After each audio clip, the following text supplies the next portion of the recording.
Um, Welcome. Today we're going to be talking about the Titanic by Sienna, Jordan, and Tyler. First, we're going to be talking about the coal fire. You both take notes. Only one. Oh, that works. Okay.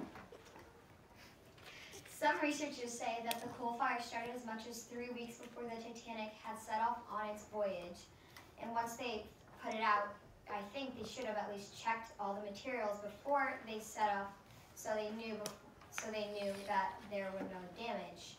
Some researchers also say that the fire caused the weakening of the ship right where the Titanic had hit the iceberg, because unfortunately that's where the fire was.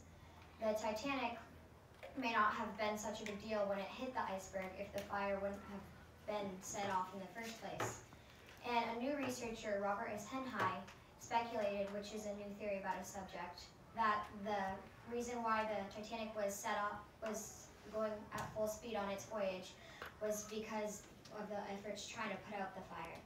Next, we have Sienna with lifeboats and survivors. Did you know lifeboats were not full to the capacity they could have been? Like the first lifeboat launched held 24 people, but it could have held 65. And another lifeboat held 12 people, but it could have held 40. And Captain E.J. Smith canceled the lifeboat drill the night the Titanic sunk, and it could have saved many lives.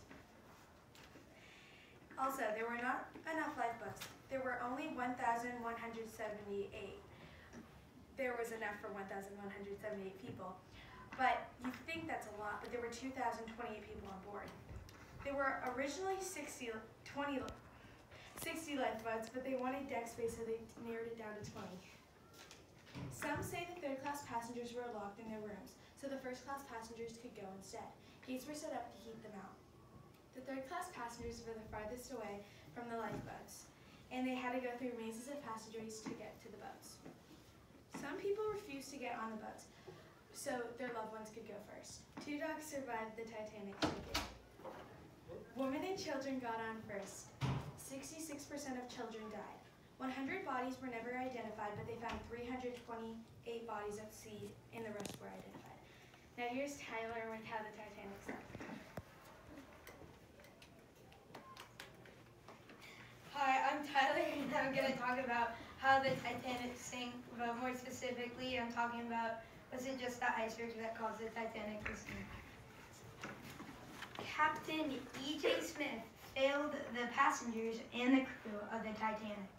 He failed to heed ice warnings, did not slow his ship when ice was reported directly in his path, and allowed lifeboats to leave the sinking ship partially filled. A new theory states that it was just bad luck that the Titanic sank. Irish journalist Sienna says the iceberg may have struck in the same spot where the hull had been weakened by the coal fire. One of the passengers on the Titanic, William Steed, a British actor, spent the past several years claiming a cursed mummy was the cause of the mysterious destruction and disaster in London, which could have led to the Titanic sinking. And then, when the Titanic was sinking, there was a ship that could have helped. The Norwegian seal hunting ship, Samson, was in the vicinity of the Titanic while it was sinking. One Samson crew member claims to have seen rockets coming from the direction of the scene of the disaster. Because the ship was in territorial waters, the distress signals were ignored. It wasn't until later they realized it was the Titanic.